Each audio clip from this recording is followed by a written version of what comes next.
Oke, assalamualaikum warahmatullahi wabarakatuh. Yang kita bahas adalah saat ini ialah manajemen strategik, di mana strategi ini digunakan untuk peperangan pada zaman dahulu kala. Ya, yang pertama, perang adalah tentang pentingnya suatu negara, tentang hidup atau mati, jalan untuk bertahan hidup atau kehancuran. Dengan demikian, itu sangatlah penting untuk dipelajari dengan seksama. Peperangan didasari oleh sisi hasad.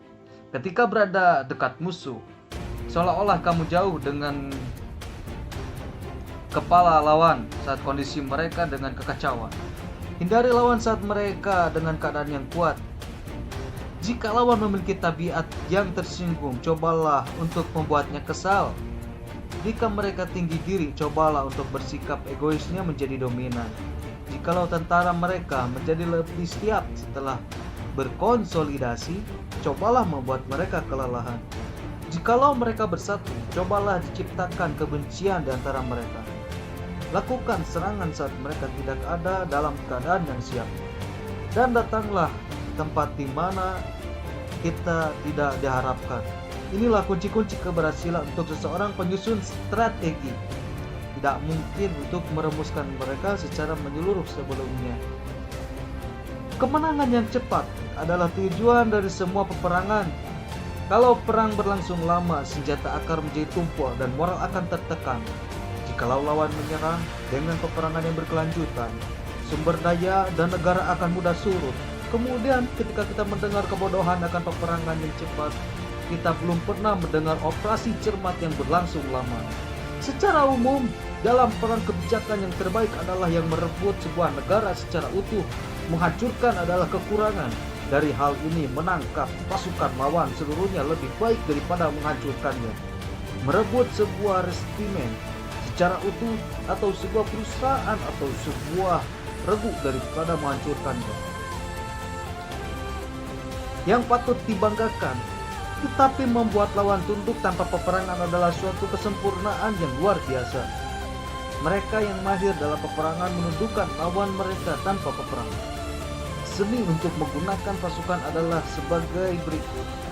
Jika kita memiliki 10 kali lebih banyak dan pasukan musuh, kepung mereka. Jika kekuatan kita 5 kali lebih kuat, serang mereka. Jika kita memiliki kekuatan 2 kali lebih besar dibanding mereka, pecahlah mereka. Jika kekuatan kita berimbang, serang sebanding dalam segala hal dengan mereka. Cobalah untuk mampu mengelabui mereka. Ketahuilah musuhmu dan ketahuilah dirimu sendiri. Dengan demikian, kamu tidak akan pernah terkalahkan dalam 100 peperangan.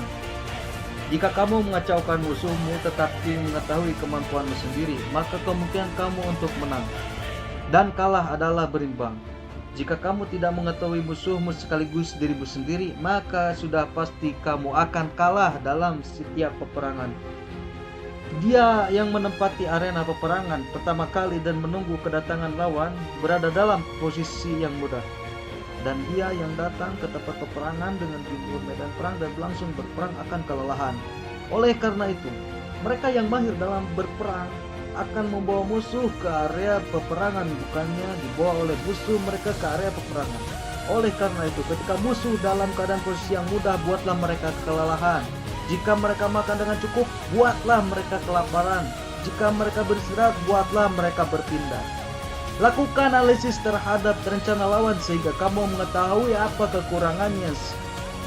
Sekalipun kekuatannya, ganggulah mereka sehingga kamu mengetahui pola pergerakan mereka. Pancinglah mereka untuk menunjukkan karakternya dan memastikan fisiknya.